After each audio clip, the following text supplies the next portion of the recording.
Number 5. The Sword of Dainsleif. The Sword of Dainsleif, and hey, there's a good chance I'm pronouncing that wrong, so let me know, is among the most famous of weapons in Nordic myths, a legendary cursed sword of yore. Dainsleif was the blade of King Hogni, who was a noble king in ancient Viking stories. The Dainsleif sword was handcrafted by the dwarf Dane, who is said to be among the most skilled craftsmen in all of the realms. The name of the sword literally translates to Dane's legacy. However, the sword had been imbued with a dark, powerful magic energy. Whenever the mighty Dainsleif was drawn, it could not be sheathed until blood had coated its blade. Someone had to die to feed the thirst of blood that quelled inside the tempered steel. Not just that too, but this cursed sword must have had like a very specific hunger pang for neck blood, as the sword had to behead an enemy. Sounds like an extremely high maintenance cursed sword. Surely all blood tastes the same, right? To a sword?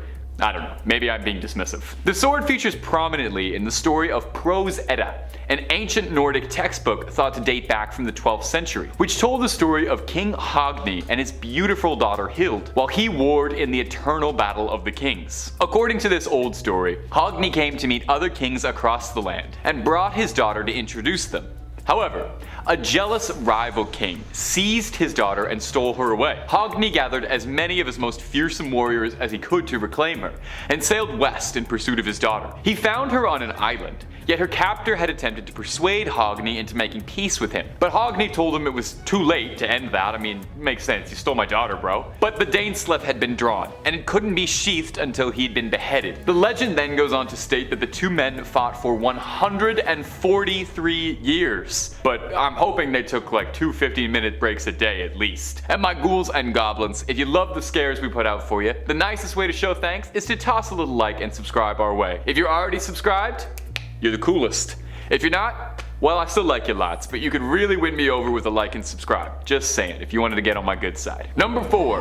Runes of Power. To the Vikings, runes and runic magic were a cornerstone of their culture. Runes were their language, after all, their written language. The old poem Havamal explains that Odin, the Allfather, discovered the runes when he hung himself from the world tree, Yggdrasil, in order to attain enlightenment. As he hung on the tree, blowing for 9 nights and 9 days, he found himself slowly fading away, ready to be taken away to hell, when as he was about to die, he found the runes, took them, and earned his life, and bestowed them to humanity. Carving a rune into an object imbued it with a great deal of power. With the right inscriptions and the aid of a powerful seeress or sorceress, you could predict the future, protect yourself or your family from misfortune. You could even imbue a blade with powerful energy. Skyrim got that right exactly. As well, runes were said to be the key to activating conjurations, curses, and spells, but as well, runic inspirations were found to bless just everyday things. Oftentimes, they told stories within them too. Runestones were also used in Viking culture as landmarks,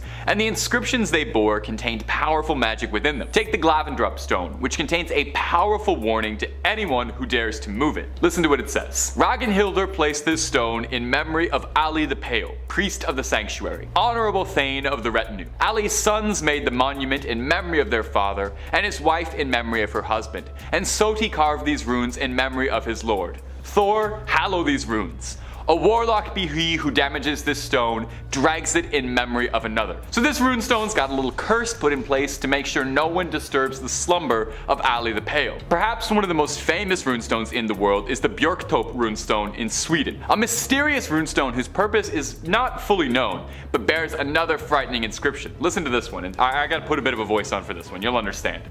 I, master of the runes, conceal here runes of power. Incessantly plagued by maleficence, doomed to insidious death is he who breaks this monument. Do forgive me, but can you imagine me just reading that normal? Would not have worked. So we might not know what the Björktorp runestone is for, but we can say with certainty no one is willing to move it to find out what might be built on top of it, just in case runic magic is real and they don't want to experiment with dooming themselves to an insidious death plagued by malfeasance. That sounds terrible. Number 3. The Nidaros Cathedral. The Nidaros Cathedral is a popular tourist hotspot in Norway.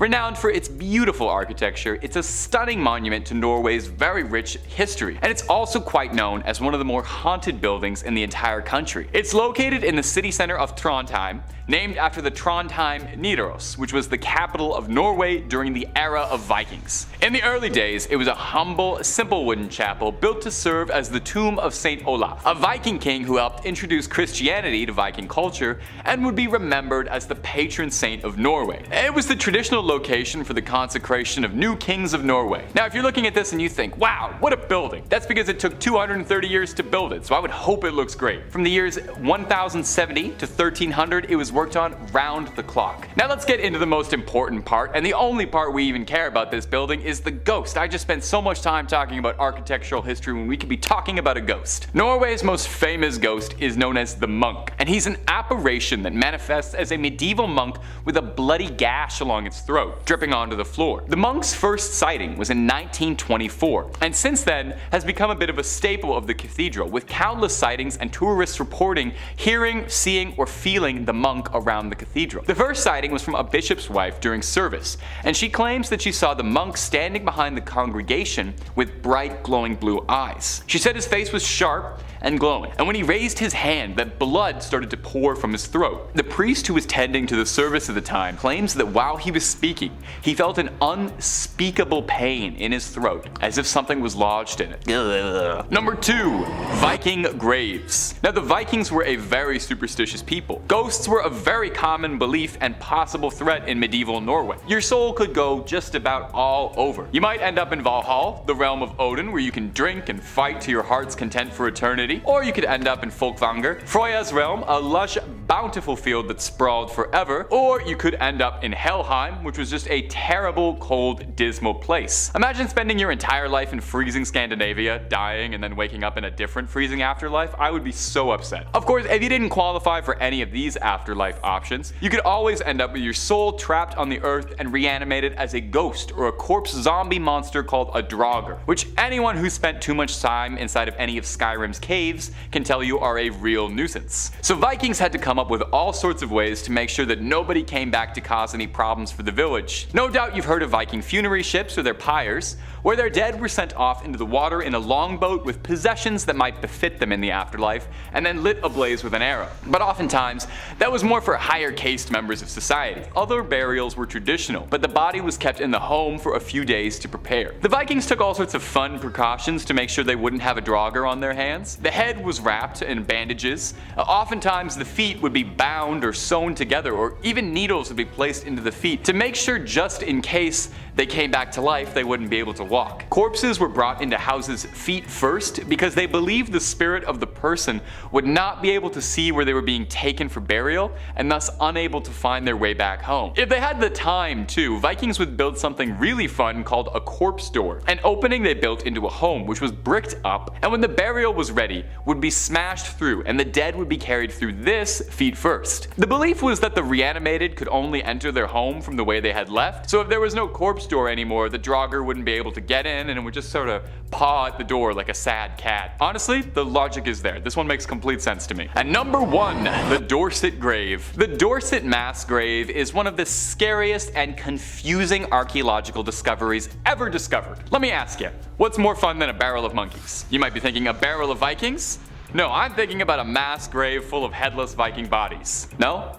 Okay, well you and I find different things very fun, I suppose. Way back, all the way back in 2008, a group of archaeologists were on a fairly routine digging operation in Dorset, a quaint little seaside town in England. They were supervising a digging operation to improve local roads and were on set to see if there was anything of note to find. You know, maybe an old coin or an arrowhead. And for the first few days of the job, nothing noteworthy was really coming up until they came across the mass pile of 54 entangled Viking corpses, all missing their heads. I guess that was kind of noteworthy. If it was just a bunch of headless Viking bodies, that would be one thing, but the mass grave was just riddled in confusing details. Their skulls were missing, but as well, their rib cages, arm, and leg bones were all scattered around, surrounded by discarded teeth. There were no clothes or weaponry to be found at all. So what in Odin's name happened here, because absolutely nothing I can imagine is pleasant. My first thought is that this was some sort of insane Event Horizon-esque scenario where a bunch of Vikings opened up a portal to hell and had a blood party. The teeth found around the grave had all been filed down neatly as if a craftsman had done done it. Now it goes without saying that, Viking dental surgery was not going to be a painless process, meaning this had to be excruciating, suggesting it was either done by a very careful tormentor, or it was done to themselves to intimidate opponents by showing how gritty and fierce they are. Could not tell you which one is better. Now, as good as my theory about a bunch of Vikings opening up a Hellraiser scenario or something is, archaeologists had some different ideas. They theorized that looking at the wounds on the ribs and the torso, that they were very surgical blows, which isn't really what you'd expect from a rabid Viking brawl. The archaeologists thought that these men were either offered up as part of a horrifying sadistic ritual, or it was a big-time mass sentencing where everybody was rounded up and sentenced to death. Explains too where all the weapons and gear had gone, as these men had been brought here and then left there for a very, very long time. Anyone else feel like that also kind of sounds like it might be the world's most terrifying puzzle to try and put together, trying to figure out where all those bones go? Maybe just me?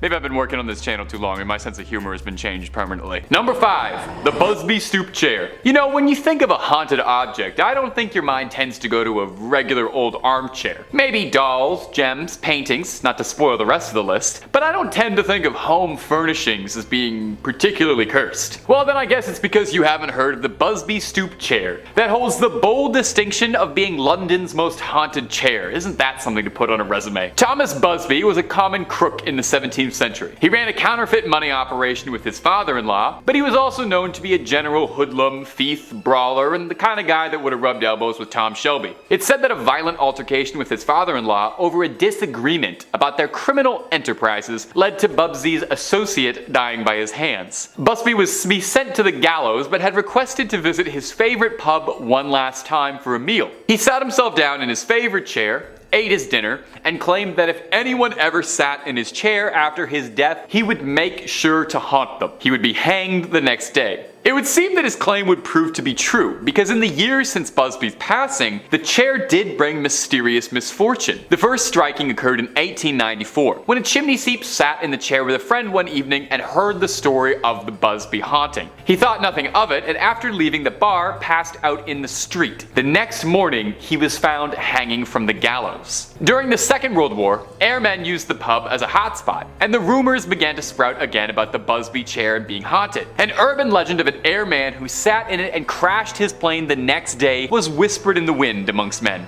The owner of the pub, worried about the evil contained within a chair, rightfully so, eventually donated it to the Thirsk Museum in the UK, where it's hung 5 feet off the floor from the ceiling, just to ensure no one ever makes the mistake of trying to get too comfy in that cursed chair. And my ghouls and my goblins, if you'd like to hear more scary stuff, you don't have to go anywhere at all. Click through for hundreds of videos about cursed objects, aliens, cryptids, creatures, ghosts, ghouls, goblins, and way more. Stay subscribed and keep on creeping on. Number 4.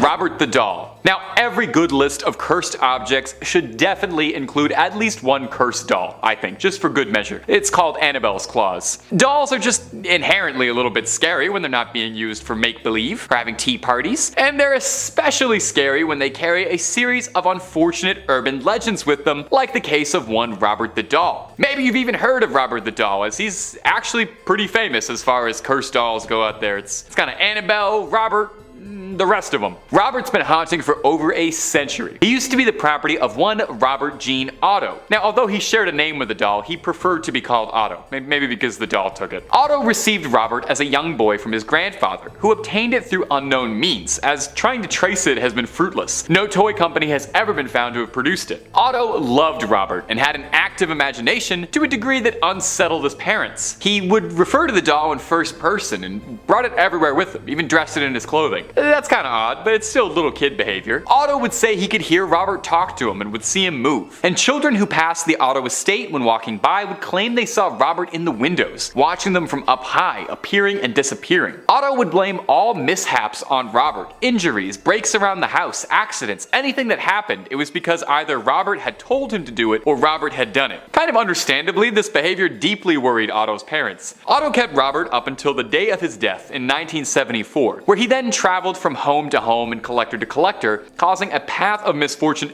everywhere he went, until eventually getting himself incarcerated in the Key West Art and Historical Society, where he's now kept under a very tight lock and key and has become the museum's most popular attraction. Visitors even leave him offerings, little goodie bags, and even write letters asking for protection from him or a little aide cursing others. Employees of the museum say that sometimes they feel uncomfortable around him, and have noticed the chill in the air by his exhibit or electrical malfunctions near where he sits. It's been said that they need to stay on his good side lest they provoke his wrath, so I just want to throw this out there, Robert. I've always been a huge fan of all that you do, and that little sailor outfit is just chef's kiss. That looks great. Great on you. Matches your hair. Number 3, the crying boy. I love a good haunted painting. Maybe it was just because I had an odd fondness for Ghostbusters 2 as a kid, and a haunted painting centered pretty prominently in that. Maybe it's just because I'm enticed by the uncanny valley. I love a pair of eyes that you can look at but can never look at you back. Case in point.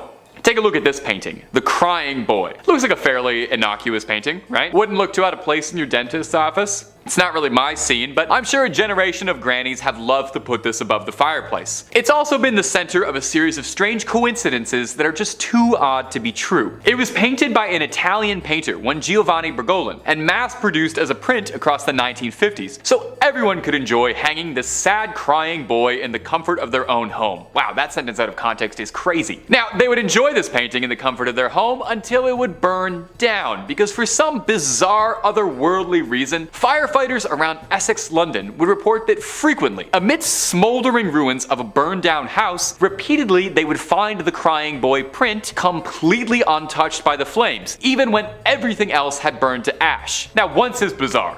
2 times, that's pretty strange. But this happens 3 times, pick up the phone and call the Ghostbusters because you've got an outright paranormal mystery on your hands. The British tabloid The Sun loved the story and was spreading stories of the cursed paintings like a house on fire. Ooh, too soon? The Sun printed out warnings of people who owned the painting, telling them that they should get rid of it lest they start to find themselves smelling smoke. The story was so popular and people were so invested in the curse of the crying boy that the Sun tried to take it upon themselves to rid London of the curse by holding a bonfire in which anyone who owned a print of the cursed painting could come, torch it, and hopefully exorcise whatever demons got into the printing press. The bonfire was a raging success, with sackfuls of the prints being torched, seemingly ending the curse of the crying boy. Does anyone else kind of want one of the prints though? I don't know, I think there's something about it. I think it would tie the living room together. Number 2, ballista balls. You know, the last couple years I think had all of us acting pretty strange. You know, maybe you got through it by binging all of Tiger King in a day. Maybe you got really into making a sourdough. Maybe you returned a cursed artifact you stole when you were a teenager. We all went through a strange period. In 2020, an anonymous source returned an ancient artifact that they'd stolen as a teenager to the Israeli government. A Bronze Age ballista ball fired during the Great Jewish Revolt by the Romans. The thief swiped them as a teenager when visiting with a group of friends, and had went on to live a fairly normal life. Had a nice career, found a partner, sired some children, but he had said that throughout his entire life he felt as if there was a weight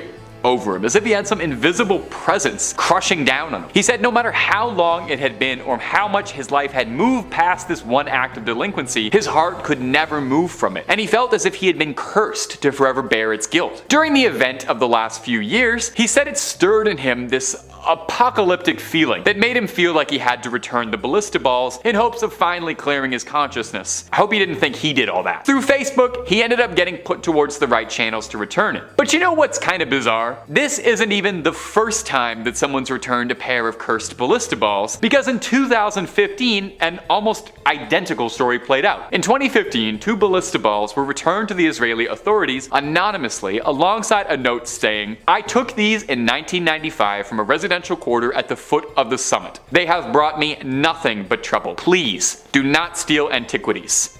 Well, I've got to say it's a nice change of pace to hear about people trying to undo the curse before things got too irrevocable. And a pretty simple, easy follow message for you kids at home. Don't steal antiquities. Unless you're Indiana Jones, that should be fairly easy for all of us to follow. And finally, number 1, the Black Prince's Ruby. The Black Prince's Ruby was once thought to be the biggest ruby in the world. Unfortunately though, upon closer inspection, this mighty ruby turned out to be an imposter. A spinel disguised as a ruby, a mineral known as the Great Imposter. Perhaps then that it's fitting that this cursed gemstone's legacy began with a story of deceit. Prior to being the crowning jewel in the imperial state crown of the UK, the Black Prince's Ruby first appeared in the 14th century, where it was owned by Abu Sa'id, who was the last Sultan of Granada. Little history lesson for you, so don't fall asleep too much. In the late 13th century, Granada was losing a war to King Pedro the Cruel, who historically was not known to be nice. You know, given the title. The Christian kingdom of Castilla was taking more and more of Said's territory, and so to arrange a peaceful end to the war, the Sultan had requested an audience with King Pedro in Castilla and arranged a meeting, and they came to an agreement and the Sultan was welcomed. When the Sultan and his arriving party thought they were welcomed as guests, they were surprised to see King Pedro welcome them with drawn swords. He was King Pedro the Cruel, after all.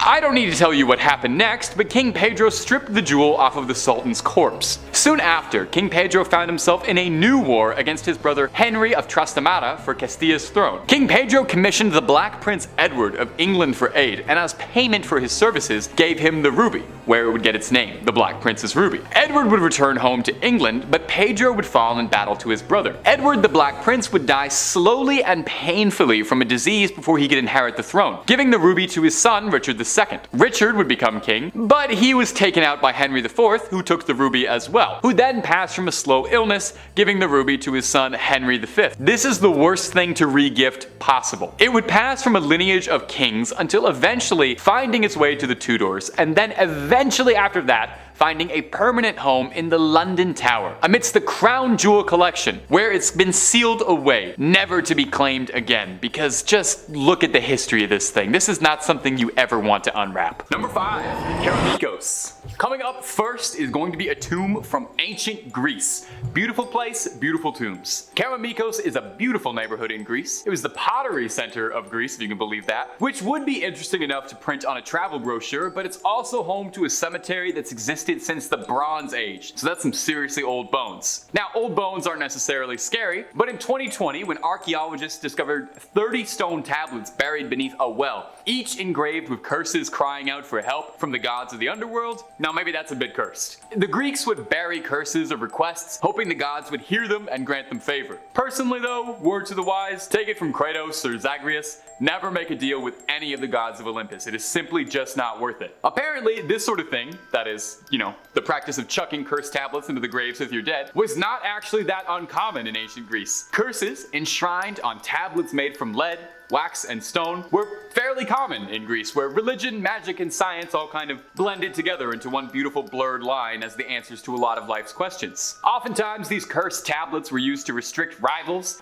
place a curse on someone you didn't like much, or if you had a court case and you didn't want someone to speak up, you could always curse them out of testifying. I'm sure Saul Goodman would have loved that trick. Researchers believed that water was especially sacred to the ancient Greeks, and that this discovery of 30 tablets in the well suggests that perhaps this was a case of someone trying to curse a whole community. It was thought too that wells were a route to the underworld and guarded by nymphs. So the scatterings of vessels and mugs found around the cursed tablets were thought to be gifts and offerings to the nymphs. Usually I just go for like a $15 Starbucks card in scenarios like that, especially if I don't really know the nymph that well. And my friends, if you're looking for more scary content, you don't need to go anywhere, you're in the right place. Stay subscribed for hundreds upon hundreds of scary videos, crypts, tombs, ghosts, aliens, cryptids, and more, oh my. Number 4, the Alexandria Black Tomb. I'm not sure if anybody else remembers this one, but I certainly do. I remember seeing it on the news. It certainly got my attention. Here we go. Back in July 2018, experts discovered a 2,000-year-old sealed black granite sarcophagus in Alexandria, Egypt. Now, initially, yes, this is exciting, this is amazing, this is the find of a lifetime. But it doesn't take long for speculation to then creep its way in. Do we open it? Do we not open it? What if it's something bad? What if it's a 2,000-year-old ancient virus?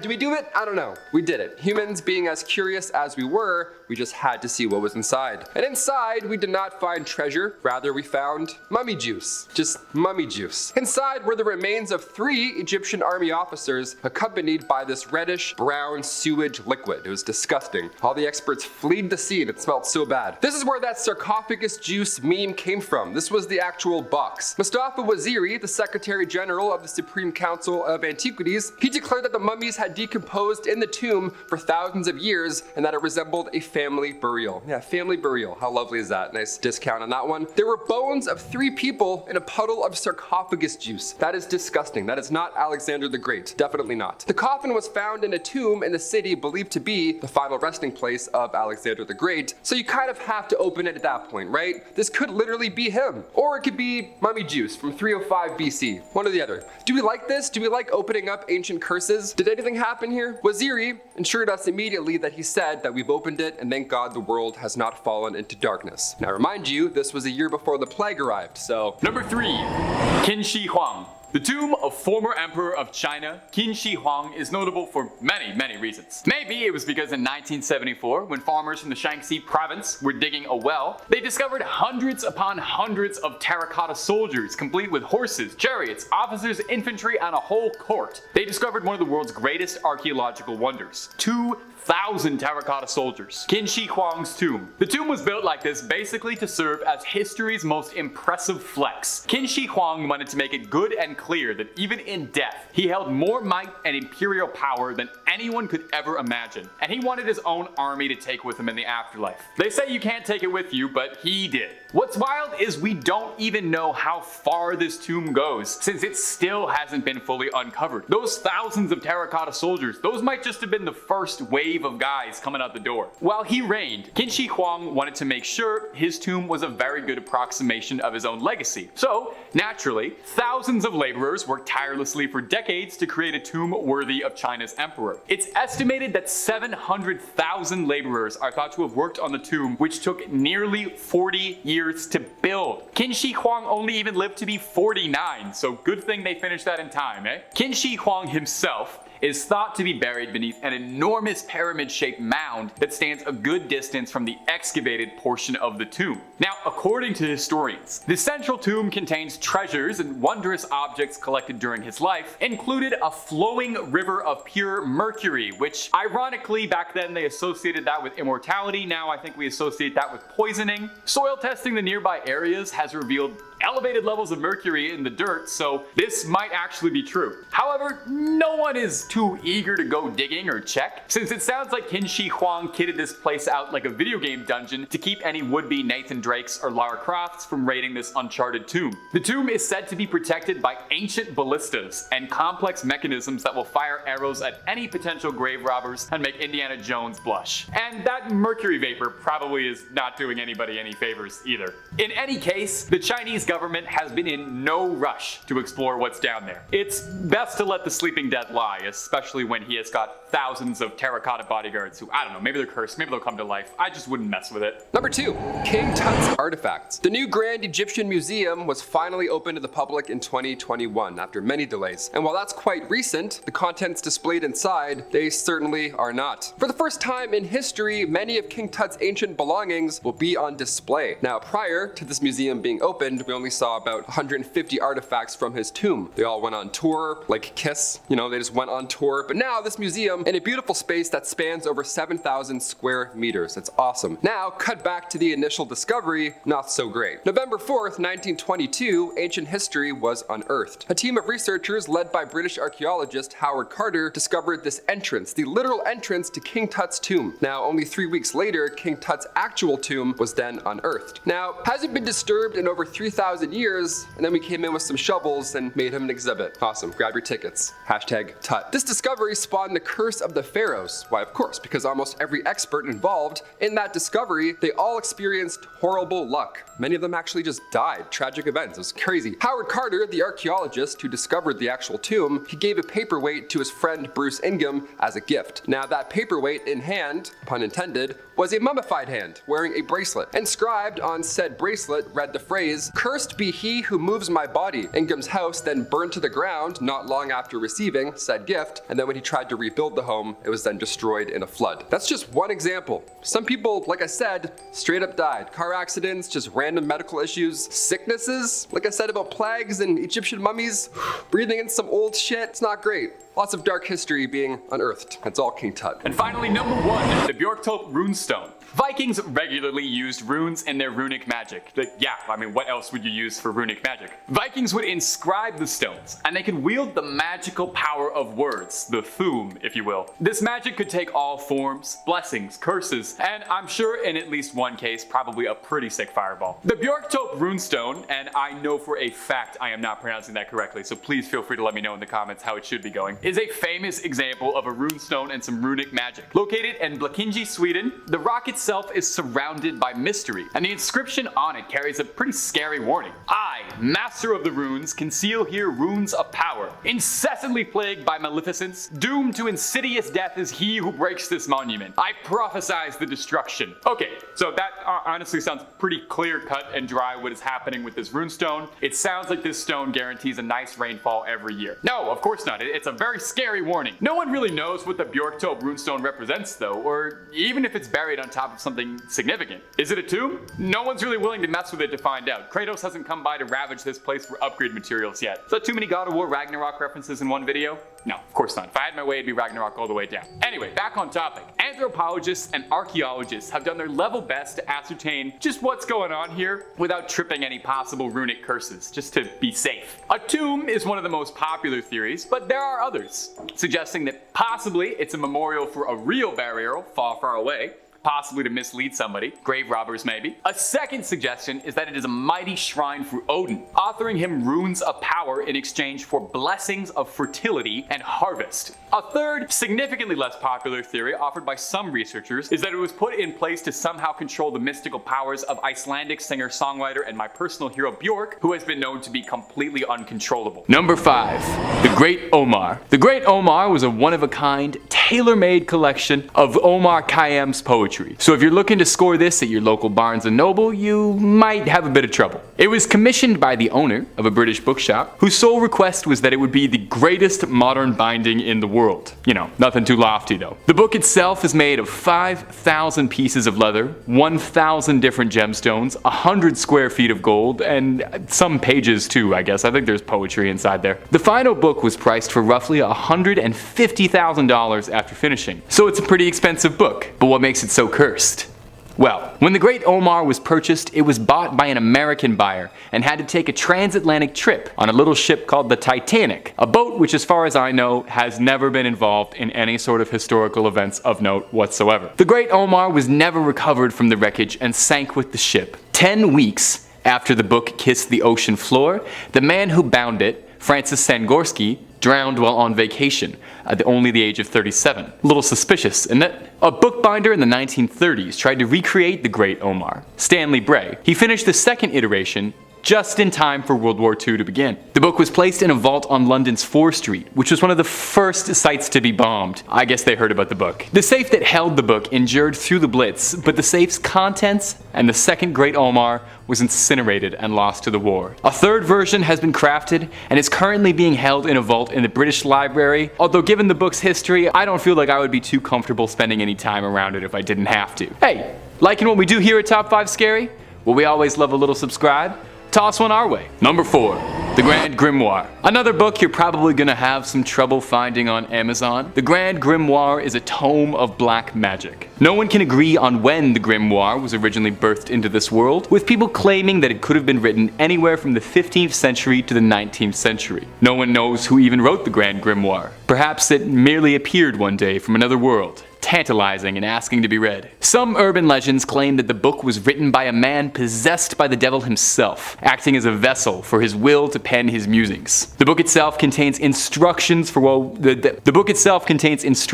would-be warlocks to summon all manner of demons and sinister servants of the underworld, even including guides on how a fledgling necromancer could learn how to raise a spirit from the dead. Now, if all that sounds appealing to you, it's said that even so much as cracking the spine of the Grand Grimoire is enough to seal your soul to damnation, the literary equivalent of promising your soul to the underworld. The church, obviously, sought out to quell the rising threat of the Grand Grimoire's dark musings, and it is said that the original Grand Grimoire, gosh, that is fun to say, is currently being held sealed in the Vatican's legendary vault, where it shall never again be seen by prying eyes, or those wishing to uncover its many, many dark secrets. There are alleged excerpts that have been reprinted and made available, but the full Grand Grimoire itself hasn't been seen by anyone in what would be centuries. Perhaps for good reason too. I mean, if the myths and legends around the book are to be believed. Number 3. The Book of Abramelin. The Book of Abramelin, and I'm sure I'm pronouncing that wrong, I'm sure one of you ghouls and goblins will let me know, or the Book of the Sacred Magic of Abramelin the Mage, if you're not into that whole brevity thing, is an allegedly magic text that is thought to have been written at some point during the 14th century. It wasn't until the 19th century that it became recognized for its power, when the Hermetic Order of the Golden Dawn translated the book into English in the late 1890s. Now, if you're unfamiliar with the Hermetic Order of the Golden Dawn and you're wondering which Final Fantasy that's from, the Hermetic Order of the Golden Dawn was a secret society devoted to the study of the occult and spiritual development. From here, the book became a key text in occultism, supposedly even inspiring Aleister Crowley's system of magic. So what's inside the book? Any pop-ups? The book centers around an incredibly elaborate ritual aimed at allowing a practicing sorcerer to communicate with their holy guardian angel. The book theorizing that everyone has their own personal guardian angel, a celestial other half from another world, if you will. After the sorcerer summons their guardian angel and enjoys a honeymoon phase, the book describes a period of blissful intimacy. One needs to conquer every unredeemed spirit of the infernal regions, which sounds like a bit of a task. There's a lot of people, there's a lot of unredeemed spirit. Luckily, I think the angel helps out a bit. If the legends are true, then undoubtedly the information in this book isn't the kind of thing that should ever be falling into the wrong hands. I mean, that's just a general good piece of life advice. As a general rule of thumb, you shouldn't mess with demons unless you know what you're doing, okay? That's the kind of thing to leave up to professionals. For all of our sakes, you know? Number 2. The Voynich Manuscript. The Voynich Manuscript is one of the more interesting books on this list. It's named after the first public owner of it, Wilfrid Voynich. Unlike most of these cursed banned books, the Voynich Manuscript is actually something you can seek out and read via Yale University's online collection, and you are more than welcome to peer over its pages, although you might find it a bit of a difficult text to read, because the Voynich Manuscript is written in a language that no human being speaks or has ever spoken. Carbon dating suggests the manuscript was first written at some unspecified time during the 14th century, and all 240 of the manuscript's pages are written completely unintelligibly. So if you want to take a look at this thing and try and help us crack this, please be my guest. Adorning its pages are confusing illustrations that only serve to further its mysterious reputation, with most of the drawings looking like a cross between a Hieronymus Bosch painting and a fever dream kaleidoscope nightmare. The book has made its way through countless owners, a succession of kings and other powerful leaders, and yet in all the years of its existence, no one has even come remotely close to understanding just what the Voynich Manuscript is, where it came from, and what its purpose is. Is it cursed? Well, it's possible. Maybe it contains the instructions for all manner of demonic and occult magic, and we just don't know how to read it yet. There are some people who believe that the Voynich Manuscript could have been written by an extraterrestrial entity and gifted to us. And there's even some legends that claim the manuscript has some sort of apocalyptic curse hidden inside its mysterious scrawlings. We might never know, unless you might be the one to crack it for us. Number 1. Codex Gigas. Codex Gigas? Gigas? Gigas?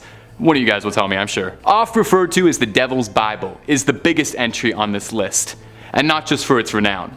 No, it's like literally the biggest entry on this list. It's 3 feet tall and weighs around 80 pounds. It wouldn't surprise me at all if the curse this book inflicts on you is a hernia. The Codex Gigas, which literally translates to giant book, is a medieval manuscript dating back to the 12th century. So what's the deal with the Codex Gigas? Well, legends tell the Codex was penned by a monk who had broken his vows, and to repent for his sins, he was sentenced to be walled up alive. He promised, as an apology, that he would write a powerful book to glorify the monastery, and his book would contain all known human knowledge at that point. Everything.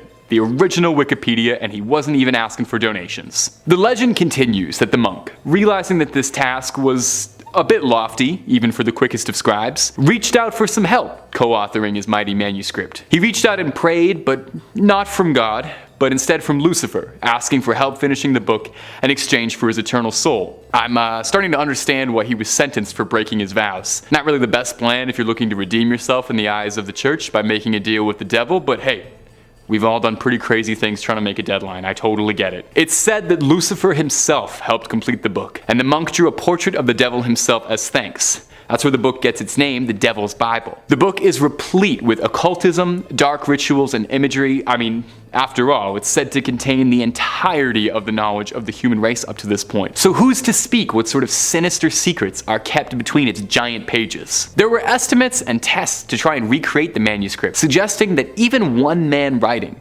without illustrations, would have taken the better part of 2 decades to write the calligraphy present inside that book. So did this monk have some otherworldly help? Maybe just a huge stack of Red Bull? And what is inside this book? If your Latin's any good, the manuscript is kept on display in the National Library of Stockholm. Just be careful what you read. You got no idea what you could bring into this world. Number 5 on this list is the Untitled Grimoires. The Untitled Grimoires were written by a witch and really not the type of book that you want to be reading before bedtime. Or actually reading at all for that matter. Digital Trends says, the Untitled Grimoires is a set of 2 handwritten, spiral-bound spell books sold by an online retailer for nearly $14,000 back in 2013. The books were handwritten in the 1960s by Persephone Adrasta Irene, a high priestess of Wicca who supposedly led her own coven. All 250 pages are filled with incantations, spells, enchantments, and details on how to summon spirits and demons. However, there was a serious catch. The seller warned buyers that any non-believers who messed with the books would bring a deadly curse upon themselves, while Persephone herself explicitly tells readers on the first page that proceeding with the book would have serious consequences. She wrote, "To those not of the craft, the reading of this book is forbidden. Proceed no further, or justice will exact a swift and terrible retribution, and you will surely suffer at the hand of the craft." So literally anyone who can't perform dark magic already can't read this book and learn how to perform dark magic without dark magic coming and cursing them. Seems like a kind of a stupid way to get people to join your club, but I guess I'm not familiar with the ongoings of witches. Either way, there is no doubt that this book is deeply cursed. I can't imagine spending 14 grand on this thing unless you literally were already familiar with dark magic yourself, and I guess then you could make use of the book, but that's not me. People who have tried to read this thing have had some horrible tragedies befall them, so I highly do not recommend it. Number 4 on this list is Pseudomarchia Daemono. Wow, okay, that was an absolute freaking mouthful, so I'm not going to be calling it that anymore because it's also called the False Hierarchy of Demons, and I'm going to be saying that from here on out. Ancient Origins says this is a great compendium from the 16th century dictating the names of 69 demons. The list initially appeared as an appendix to a book about demonology and witchcraft by Johann Weyer. The son of a civic service merchant, Johann Weyer was a Dutch doctor and occult practitioner born in the Netherlands in 1515. Well versed in Latin from a young age, Weyer quickly became a student of Heinrich Cornelius Agrippa, a famous magician, theologian, and occultist in Antwerp. It appears that Weyer's fascination with magic began while working under Agrippa, but later escalated after he became a doctor in his own right. He was summoned to a particular fortune teller's court case and thereby asked by the judge for advice on the topic. The court case started his interest in researching the witchcraft way of life, culminating with his decision to attempt to defend those who were accused of practicing. 27 years after this case, when Weyer was 62 years old, he published The False Hierarchy of Demons. This book, as with most that study demons, also talks about how to summon and control these demons. This book also focuses a lot on witchcraft too, something that became a deep obsession for Weyer. Definitely a book that you should avoid, and one that could hold some serious curses. Number 3 on this list is the Ars Notoria. The Ars Notoria is an ancient text which grants the person who studies it a perfect memory. Something that sounds great from the outside, but it isn't as cool as it's cracked up to be. Ancient Origins writes, as part of a larger collection known as the Lesser Keys of Solomon, the Ars Notoria is a book that is said to allow followers a mastery of academia, giving them greater eloquence, a perfect memory, and wisdom. The Ars Notoria is one of 5 books within the Lesser Keys of Solomon, an anonymous text that was compiled from other works in the 17th century and focuses on demonology. The Ars Notoria is the oldest portion of the Lesser of the Keys grimoire, dating back to the 13th century. However, the text contained within are a collection of orations, prayers, and magical words which date back to well before the 1200s. The prayers are in several languages including Hebrew, Greek, and Latin. It was not a book of spells or potions, but a book of prayers and orations that are said to strengthen and focus one's mental powers by beseeching God for intellectual gifts. Among these intellectual gifts is the concept of a perfect memory. Those who practice liberal arts such as arithmetic, geometry, and philosophy are promised a mastery of their subject if they devote themselves to the ars notoria. Within, it describes a daily process of visualization, contemplation, and orations intended to enhance the practitioner's focus and memory. So here's the thing, guys, that all sounds well and good and very useful, but I don't think that people understand what a perfect memory actually means. It means that there is literally nothing at any given point that you will ever forget. The license plate of that one car that cut you off, that one passing comment that the cashier said about the milk that you bought, the strange handshake that you had with your friend the other day. Literally nothing at all. You're not going to forget anything. Think about how much noise is going to be going on in your head at one given time if you can't forget anything. This is the curse of this book, and it's why a lot of people who have studied it in depth have lost their minds. If you're going to remember everything in the world, then there also needs to be a way to turn it off every now and again, to finally get some silence in your head. Sometimes forgetting things really is the best thing for us. Number 2 on this list is the Picatrix. The Picatrix is definitely a book that should be avoided, and it's mainly for how freaking grotesque it is. It was initially written in Arabic back in the 11th century, and it's a book that's centered around astrology and magic. It teaches the individuals who study it how to concoct crazy spells and make magical potions. What has thrust it into the limelight, as I mentioned earlier, is how freaking gross it is. The magical potions and the spells in here are just disgusting, and they're honestly plain wrong. Various body parts, various fluid from said body parts, and other weird stuff is regularly called upon in this text. The following is a literal passage from the book on how to make a spell. Take 4 ounces of the blood of a black dog, 2 ounces each of pig's blood and brains, and 1 ounce of donkey brains. Mix all of this together until well blended. When you give this medicine to someone in food or drink, he will hate you. And like, yeah, duh, if anyone blended up a bunch of brains and then gave it to me to drink, then I would kind of hate them as well. Many people think that this book is cursed based on the horrible spells in it, but it honestly might not be and could just be super weird. Either way, probably best to be avoided. And number 1 on this list is the Voynich manuscript. The Voynich manuscript is an illustrated codex that is handwritten in a writing system or language that no one understands. By using some advanced carbon dating, we can determine that it was made back in the early 15th century. We're pretty sure that based on the style of writing, artwork, and language that's in this book, it was most likely made in Italy. The manuscript contains 240 pages in it, and even though it was discovered a long time ago, no one has any idea what it truly means. This could be a good thing though, because the current prevailing wisdom is that whoever discovered exactly what this book says and means, they're gonna be cursed.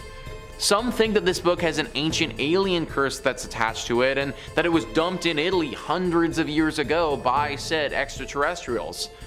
Others believe that there were some deep devil worshippers who made this book after finally making contact with the devil. Either way, so far we have no idea what it says, and if things maintain how they've been, we probably won't ever know. Which for a book like the Voynich manuscript, might actually be for the best. Number 5 on this list is the Sacred Book of Abramelin the Mage. This book was written by, and yep, you guys guessed it, Abramelin. Abramelin held a belief that every single person had their own unique personal demon within them. Kinda sounds like the guy who's been through a few rough breakups if you ask me. He believed though that even though we all had this personal demon, that it could be tamed and it could be controlled. Sort of like this inner power that you have that once you're capable of controlling, it will be very, very strong. If you have this inner demon tamed, then you'll be able to perform supernatural feats and abilities that the average human won't be able to do. That's basically what this book is all about.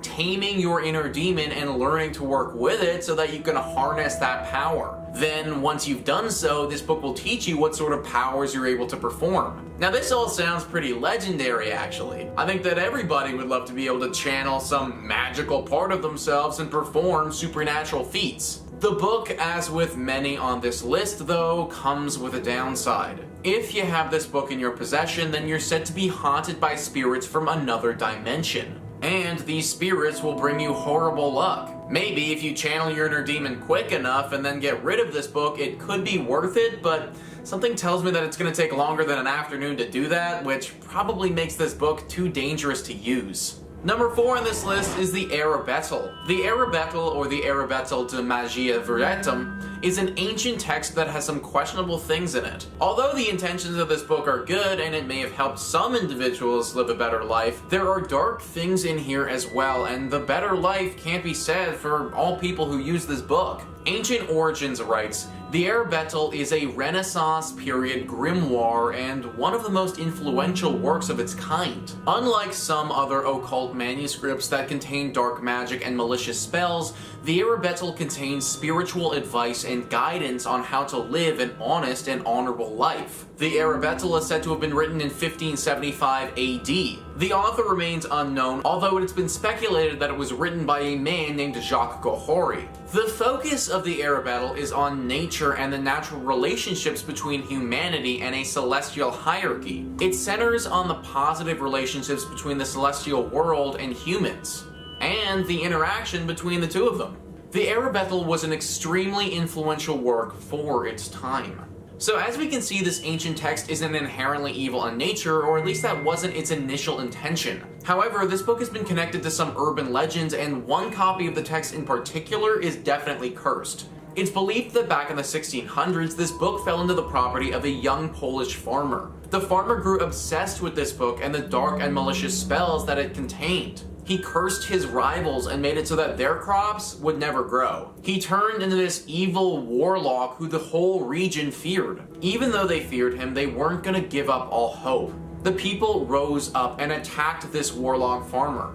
They killed him, but before he died, he cursed his copy of the Arabetel so that whoever reads it will die within 60 days. Needless to say, the people weren't about to test this guy's curse out, and they hid the copy of the book away. Nowadays, nobody knows where it went, and it could still possibly be out there. So if you do ever pick up one of these texts and give it a read, then you're basically rolling the dice and just hoping that it wasn't that same copy that got cursed. Number 3 on this list is the Book of Soiga. The Book of Soiga is one of the most intriguing books on this list. Humans like things that are hard to come by, things that are rare and often valuable to us. Diamonds are beautiful, but it's actually the rarity and difficulty in finding the diamonds that make them as valuable as they are. Well, the Book of Soiga took a book from those precious stones, and it's definitely hard to come by. The style inspiration says, dating back to the 16th century, the Book of Soiga, also known as the Aldaria, is a Latin essay about demonology with only 2 known copies in existence. One was owned by the scholar John Dee, and his elder brother devoted his entire life to decoding the Book of Soiga. Though he successfully determined that the book was full of dark rituals and incantations, he struggled to figure out the final 36 pages. His obsession with figuring out the content of those final pages drove Dee to insanity. Obsessed, he even hired a medium to summon the archangel Uriel to help with the translation. Speaking through Dee's medium, Uriel apparently explains that the book came into existence when Adam ended paradise and that it could only be interpreted by Archangel Michael. After Dee's death, the book was thought long lost until 2 copies were found in 1994. Since then, many have been tempted to try and complete these works, but it comes with a serious risk. According to legend, anyone who successfully deciphers those final pages is destined to die in under 3 years. So dying in 3 years obviously isn't the best, but the good part about this is because it's so rare, it's pretty unlikely to stumble on this book and give it a read. This is like a legendary Pokemon of cursed books though, so if you do ever come across it, don't read it, but definitely scoop it up and put that thing on eBay. In that case, the Book of Soiga might actually be a blessing. Number 2 on this list is the Lesser Key of Solomon. This book is so cursed that it doesn't even need to be read to curse you. Literally just being in its proximity can do the trick. Slapped Ham writes, the Lesser Key of Solomon, also known as the Clavica Solomon's Regis, is a cursed grimoire of demonology. Its original authors are unknown, and it's said to be comprised of texts compiled sometime in the 17th century. The book contains passages on how to conjure spirits of the dead and demons and how to control these entities to do your bidding. Curses and invocations also play a large role in the ancient text. Esoteric topics like how to become invisible and locate missing or stolen items are covered. Recipes for love potions and liquors of persuasion are also scattered throughout the book. This definitely isn't the book you want to own. It's reportedly so cursed that it will doom anyone who keeps a copy on their bookshelf. Those who've owned it have reported strange occurrences like pages turning on their own and books violently flying across the room. Strange whispers and shadow creatures have also been reported by owners of the manual. Owning the Lesser Key of Solomon is also believed to bring about catastrophic bad luck. It's said that the only way to break the book's curse is to burn the pages and properly dispose of the ashes. Finally, someone making some sense. How many times have I gone on this channel and talked about how we just need to start burning things? Cursed books, cursed houses, cursed objects. Screw all of it, let's just burn it. At the end of the day, this stuff is really cool, but I'm not out here trying to have my life ruined by some weird book. Burn it hot and let's be done with it. And finally, number 1 on this list is the Codex Gigas. Codex Gigas is one of the closest things that we have to a Bible for the devil. And anything that carries a weight to it like that needs to be on this list. The style inspiration says, at 92 centimeters, the Codex Gigas is the largest extant medieval illuminated manuscript in the world. Just like everything evil, it comes with 2 names, and the Codex Gigas' second name is more than a little foreboding: the Devil's Bible. The history of the book is heavy to say the least. It was written by a monk who had broken his spiritual vows, and for his crime, the monk was sentenced to die entombed behind a brick wall. The night before his death, the monk began chronicling everything he knew about the human experience in a book. So, the story goes, realizing he wouldn't have time to finish it, he apparently summoned Lucifer and asked him to complete the project in exchange for his soul. The book was then allegedly completed by the devil himself. It's overflowing with dark rituals and imagery, and even includes 19-inch drawings of the devil and other demonic entities. Now, obviously, because this was written by the devil, there are some side effects from reading the thing. People have reported watching their friends become possessed as they read it. Now, it's currently on display for people to go take a look at the National Library of Sweden. But be very careful if you ever do go take a look, because clearly, this is the work of the devil. Number 5, the Anguished Man painting. Yeah, at first I thought this whole thing was a hoax, but checks off all the right boxes, doesn't it? Artist is an unknown painter, there's real blood mixed in with the paint. The artist then took their own life after they finished the painting. Sounds a bit made up. Well, the original owner, Sean Robinson, claims that his grandmother was the one who actually inherited this painting and gave it to him, saying that there was real blood mixed into this. Okay. His grandmother had claimed that the picture had always seemed to be attached to evil, and even saw a dark figure resembling a man always standing around the painting. After having strange things happen around Sean's house, he too said that he started seeing a shadowy figure, almost like a man now, standing at the bottom of his bed night after night. Sean decided to reach out to Ed and Lorraine Warren, paranormal investigators from Connecticut. He tried keeping the painting around at one point, even tried to sell it online, but for some reason it never sold. Sean said the painting became too dangerous and things were getting worse around the house, and decided to give the Warrens the painting for safekeepings. Good idea, Sean. They have the painting locked away in their basement at their home, aka the occult museum for everything haunted. The painting is kept out of sight and no one is allowed to even look at it in person, for it draws evil energy, right? What do you think? I mean, the more I look at this thing, the more it scares the hell out of me. It is jarring. Number 4, Devil's Rocking Chair. I love a good rocking chair. Something soothing about it, you know? All the motion. Very relaxing. Rocking chairs. Rocking on their own, however. No, I don't do that at all. And this one is supposed to be you-know-whose personal chair. The Devil's Rocking Chair, which was bought for $67,000 from Ed and Lorraine Warren's site, is in the care of one Zach Baggins. This guy runs a haunted museum in Vegas and purchased the chair understanding fully what it does and is. The chair, originally used in the exorcism of David Glatzel in the 80s by the Warrens themselves, a true case involving murder and demonic possession. A true case. Some have seen a beast sitting in the chair, some have seen a dark, shadowy man. And the horrifying part, Baggins had to shut down his exhibit in 2019 because the chair was causing guests to have emotional breakdowns and episodes. One guest even passed out walking directly above the chair on the staircase. Slowly started to become a safety hazard, and Zach decided to remove the newest haunted item from his exhibit completely. Before Zach put the rocking chair in his exhibit, he said the only day it was in his home, him and a friend both had a very strange breakdown. Both of them crying uncontrollably and even speaking religious sayings obsessively. Number 3,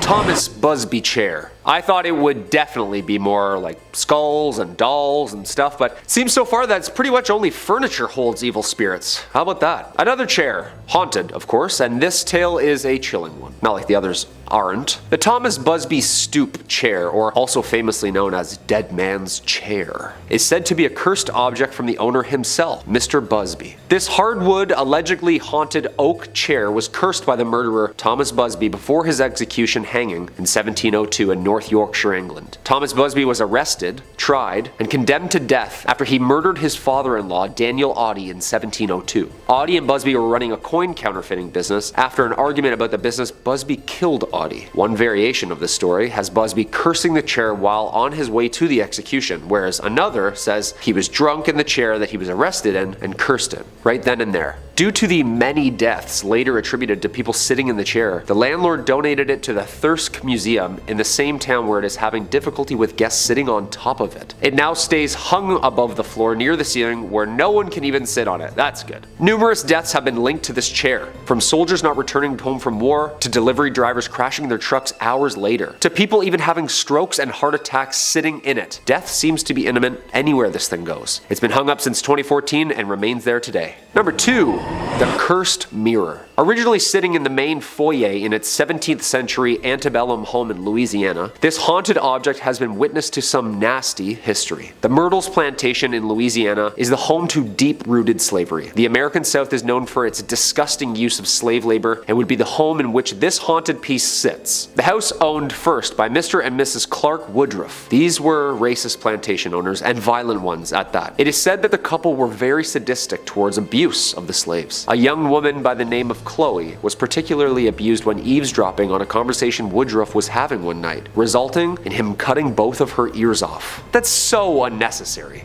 Her mutilation was hidden, but Chloe planned her revenge quickly and decided to poison a cake which Mrs. Woodruff and her 2 children would be eating. She killed all 3 of them and was caught, tried, and hanged for her crime. It is Chloe's ghost in which experts say haunts the cursed mirror from the plantation. Ghostly women are seen in the mirror walking by, and smudged handprints are always seen, even with new trimmings and polished glass. The cursed mirror is believed to have Chloe's spirit trapped inside of it. By gazing into the mirror, evil things apparently would happen, resulting in health problems. Weird things happen around this mirror, and where it lays now, that's Ed and Lorraine's business. Ed and Lorraine are taking care of it, of course, thank God, and it sits in the couple's occult museum in Connecticut. Ungazable. Today, the Myrtles Plantation has been changed into a bed and breakfast, but still remains one of America's most haunted houses. What do you think? And coming in at number 1, Annabelle. Possibly the most infamous and dangerous possessed artifact found at the home of Ed and Lorraine Warren. Their occult museum is the home of the Annabelle doll. We know a little bit about this doll, of course, with all the films about her in the last couple years. Tons of people have flocked to the museum to take pics in front of her vase. She rests inside a glass case ominously marked "Warning. Positively do not touch." Warned. She was previously owned by a nursing student, Donna, in 1970. Gifted from her mother from a thrift store. After some creepy incidents involving the doll like levitating onto the table and moving around by itself, she took the doll to a medium who revealed it is possessed by the spirit of a little girl who died young. Ed and Lorraine were eventually called after the incidents would not stop, and they offered to take it to their home. However, this is the scary part on the drive home. Ed himself said that the doll was making the car do things out of his control. Stuffed in a bag, doused in holy water, he still felt the presence. The engine kept turning off, power steering would all of a sudden lock up. The hardest part was getting it into a safe locked case in their museum, where it's been ever since. Thank goodness. The doll holds evil power and demonic possession, Lorraine says, and she refuses to even make eye contact with it. Yeah, you know it's bad when they won't even look it in the eye, huh? The museum unfortunately has been shut down since 2019, but the cursed objects still seem to be staying put. Thank goodness. Number 5 on this list is a cannon. Hong Kong is pretty much surrounded by water. Their entire culture is very connected to the water with fishing and boats. That's why finding things in the water isn't totally shocking. However, when that thing is a super heavy, super old cannon, then it's a tad bit more interesting. History Things says experts believe that this discovery might lead them to uncover more hidden treasures beneath the harbor city. Bill Jeffrey, the archaeologist working with Hong Kong's Underwater Heritage Group, comments that we see this as the tip of the iceberg. The Hong Kong SAR is 60% water, and yet nearly no archaeology has been done underwater here. The granite stock, which is known as the cross piece that can be found on most anchors, was around 6 feet long. This piece lay 10 feet below water and was situated near Hong Kong's High Island. After investigating this ancient maritime artifact, experts have discovered that this granite stock dates back between 960 to 1278 AD. This anchor fits the exact style and material that would have been used during China's Song Dynasty. I think what makes this so mysterious is that comment about how hardly any of the water has been explored for archaeology. Finding something like this underwater as they did can only mean one thing. Either somebody partied a little too hard 1,000 years ago and decided that taking a cannon out in the middle of the ocean and throwing it overboard was a good idea, or, and much more realistically, there are more archaeological finds to be had underwater. Who knows how many things they could discover just lying at the bottom of the ocean. Number 4 on this list is a tiny bird. Okay, so I'll be honest folks, this one isn't super mysterious, but it did come from China and it is wicked cool. The artifact is a very small bird sculpture, literally so tiny that you could probably fit 20 of them in one hand. It's made from blackened bone and doesn't really look like much. Just a very basic bird potentially sitting atop of a perch. So what makes this thing so special and why has it made our list? Well, this little bird is pretty freaking old. This tiny sculpture of a bird discovered at Lingjing, China is 13,500 years old. We're talking about something that is hundreds to thousands of generations older than we are right now. This Paleolithic bird, being the ripe young age of 13,500 years, is the oldest discovered 3D piece of art in all of East Asia. The way that it's made also indicates that there are a lot more of these little guys to be found. How smooth the sculpture is shows that this wouldn't have been a one-off from the artist and they knew what they were doing. I guarantee that whoever made this that many years ago couldn't even begin to comprehend that their tiny sculpture would make for a talking point on a YouTube video this many years later, and honestly, that's pretty cool. Number 3 on this list is bronze vessels. Indiana University says that these bronze vessels were found in tombs and were made for use in rites performed on ancestral altar or cast specifically for burial with the dead. Only Chinese kings and high-ranking nobility could afford such expensive and labor-intensive artifacts which required a knowledge of mining, smelting, metallurgy, and casting to execute. From Shang Dynasty records comprised of some 200,000 inscriptions on bone and turtle shells, we know that Chinese ancestors were procreated with elaborate rites, feasts, and sacrifices. If ancestors were displeased with the activities of their descendants or the rituals offered to them, they might fail to act on their progeny's behalf or even cause their descendants harm. This could come in the form of poor harvests, droughts, or famine. The Chinese believed in a complex world of spirits which comprised a multitude of nature deities, royal ancestors, and others who controlled important earthly phenomena such as weather, harvests, births, deaths, and military campaigns. So it's pretty clear that these bronze vessels played a role in the rituals the Chinese performed with their dead, but the passage also leads me to believe that they may have been involved in causing people to die in the first place. These are ritualistic artifacts, and considering the Chinese believed in a complex world of spirits, I don't think it's unrealistic to think that they may have used these in rituals to curse someone with a poor harvest or even death. To use these bronze vessels in appealing to a deity and have that deity help them with their current issue. Of course, I'm only speculating here, and the exact use of these things in rituals will probably remain a mystery. Number 2 on this list is the Sangsuidu masks. The Sangsuidu masks are some of the most recent and most mysterious discoveries that archaeologists have made in China in quite some time. Aaron Reich says, remains of a gold mask dating back 3,000 years were found in a huge treasure trove of artifacts discovered at an archaeological site in China's Sichuan province, which sheds more light on an ancient civilization that remains mysterious to historians. The mask consists of around 84% gold, measures 28 centimeters high and 23 centimeters wide, and weighs about 280 grams, according to the English Language Daily reported. But according to Lei Yu, head of the Sangzui D site excavation team, the whole mask would weigh over half a kilogram. If a whole mask like this was found, it wouldn't just be the largest and heaviest gold object from that period found in China, but the heaviest gold object found from that time period anywhere. The mask remains one of over 500 artifacts found in the cache at the site. The Sichuan province is one of the most mysterious provinces in China.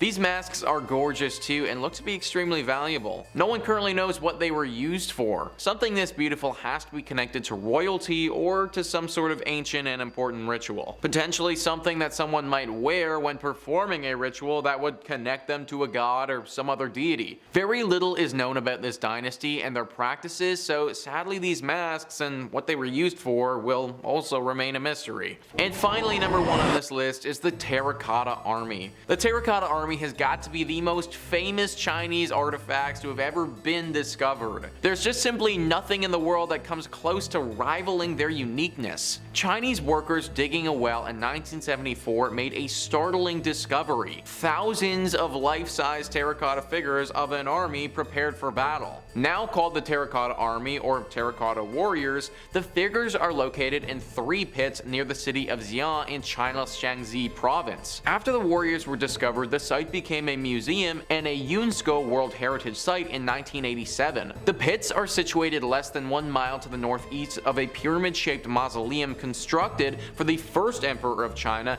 Xi Zhangquang. According to UNESCO World Heritage Center, archaeologists suspect that the unexcavated tomb could contain an entire replica of the city of Xi'an, which the warriors guard. The 3 pits contain an estimated 8,000 life-size terracotta figures, of which about 2,000 have been excavated. The figures were created to serve the emperor in the afterlife and include a mix of chariots, cavalry, armored soldiers, and archers. There are high-ranking officers, and one of the pits, number 3 actually, served as a command post for the army and contains an honor guard and ornate chariot for the force's chief commander. All 3 pits are active archaeological sites and visitors can see excavations taking place. Maybe the most mysterious thing about all of this is what is in the unexcavated tomb that they're guarding. Based on how the tomb is situated, it's currently impossible to go inside without destroying some of the history, and this is why it remains unsearched. But one has to imagine that whatever is inside of it could be extremely valuable. Whatever is in that unopened tomb warranted the building of over 8,000 statues to guard it. I don't know if I've ever done anything 8,000 times, let alone build extremely intricate statues. Number 5. The Knife Blade Man. Discovered in 2018 in northern Italy, a group of archaeologists were digging up a massive gravesite of the Lombardo, an ancient Germanic people. Found in a necropolis, which is a very fancy word for a large, elaborate tomb, and maybe one of the best words in the English language, the team found hundreds of skeletons that were at the site, including horses and greyhounds, and for the most part, they're not particularly notable. You've seen one old bag of bones, you've seen them all, except for one skeleton that in the place of a forearm was an impressive blade. Now this raises countless fascinating questions. Who was this guy? Was this the first Assassin's Creed protagonist? Some legendary madman of a warrior who lost an arm and thought, I don't know, put a blade on there, I can still fight?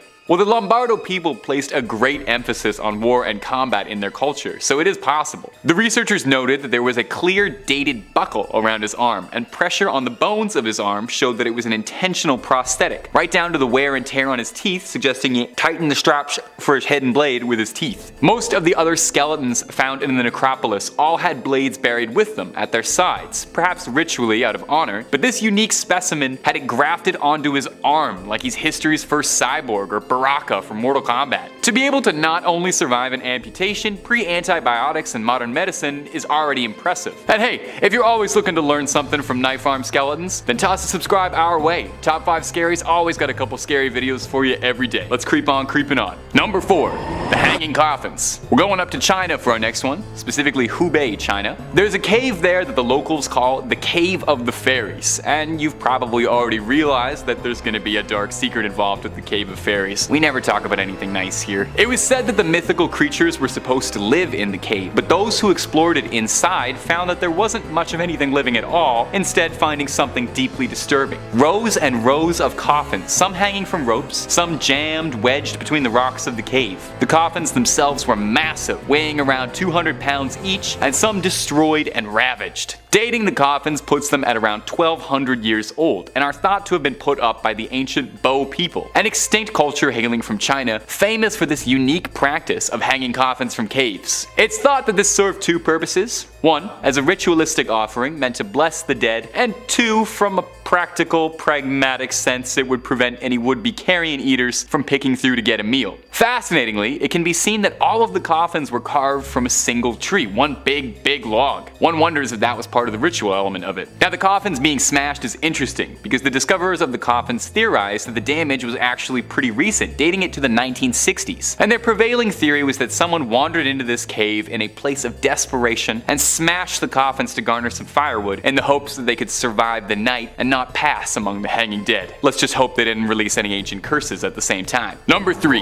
The Black Sarcophagus. Now, you might have heard of this one before. If you were on Twitter much a couple years ago, maybe you remember vaguely hearing about sarcophagus juice. Maybe those words are ringing a strange bell. There was a pretty good petition going around to let people drink the sarcophagus juice. But let's back up a bit. What is sarcophagus juice, and where did it come from, and why do we want to drink it? Well, I've got the answers. Somewhat. I've got some answers. In 2018, a team of archaeologists digging in Alexandria, Egypt, discovered a massive granite black sarcophagus, which immediately set off everybody's warning signs that you should not touch that. People wondered what the 30-ton stone slab could be containing, with some even suggesting it could have been the mighty body of Alexander the Great. People warned the archaeologists that there, could be some ancient evil, like when King Tut's tomb was raided and a very strange curse befell the explorers and excavators. Well, what they found wasn't a hidden curse, but honestly something stranger. 3 skeletons inside the coffin, with a skull shattered by an arrow, and a whole lot of mysterious black goop, or sarcophagus juice. So again, looping right back around it. What is the sarcophagus juice, and does it taste good? Well, scientists analyzed the sludge and discovered that it was made from a combination of animal fats, tree resin, beeswax, and crude oil. The sludge has been recovered out of multiple coffins and sarcophagi, so it's not exclusive to this dreaded one. But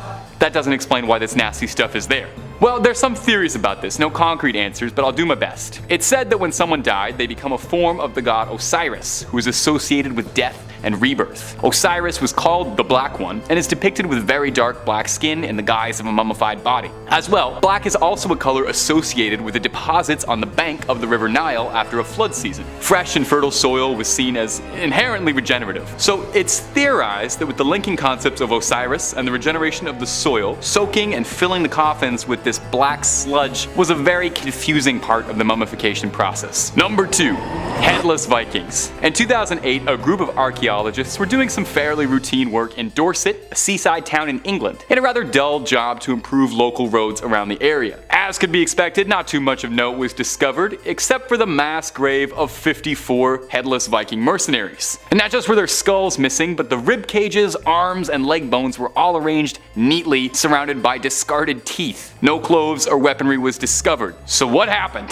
Because nothing my imagination is coming up with is conjuring anything good. Well, the bones revealed some fascinating finds, and I'll warn you now, by Odin's beard, they're all terrifying options. The teeth surrounding the grave were all filed down, but done neatly as if a craftsman had done it. Obviously, pre-Novocaine dental surgery wouldn't go down easy, so the process must have been excruciating, suggesting perhaps these men had it done to them out of some sort of punishment, or they did it to themselves to frighten their opponents and show them just how strong they were. Neither one of those options is particularly pleasant to consider. But now let's get spine-chilling with it. The archaeologists' prevailing theory about what happened to this big Nordic pile of bones is that looking at the wound patterns on the ribs and the torso bones were smart, surgical, precise blows, not matching with a rabid hack job you'd expect from a brawl. The archaeologists suggested that the Vikings weren't slain in battle, but rather offered up perhaps to some sort of strange, sadistic ritual, or perhaps a mass execution. It would explain why the men had no gear with them as well. The large number of bodies and intense cruelty of it suggests that there wasn't any trained executioners, leading to the prevailing theory that it's a dark, dark ritual. Number 1.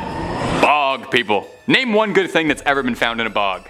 Need some help? There's never been one. For peat farmers in northern Europe, it's a thankless life, working in wet, muddy bogs and occasionally finding leathery preserved bog mummies. Due to the low temperatures, lack of oxygen, and high acidity of bogs, bodies found there are preserved disturbingly well. Well, preserved is a bit of a misnomer. They're twisted and rived, but they're intact, sort of. It's hard to think of these as preserved well because they look like the scariest things you've ever seen, but the process is weirdly fascinating if you're interested in looking up something disgusting. This happens all over northwestern Europe, with no one specific case to point to. It happens all over Ireland, Germany, Great Britain, the Netherlands, and so on. The bodies range from anywhere as old as 8,000 years old, preserved, to the most recent appearing to have been from the early turn of our century. Now, no one really has any idea how many of these bog bodies could be out there, and no one really knows how the unfortunate bog victims ended up in their final muddy resting spot. Some of them could possibly have just been unlucky souls who found themselves lost and fell in. But another prevailing theory is that Roman Iron Age people in northern Europe sacrificed people to the bogs, which sounds too dark to be real, but apparently is. They would also offer people as sacrifice or as punishment for their perceived social imperfections, which, may I just say, I am very glad this practice isn't commonplace, because I would be cast into the bogs faster than you could say peat deposit. My ghouls and goblins, that's all for this video. Thanks so much as always. I'll see you in the next one. Creep on creeping on.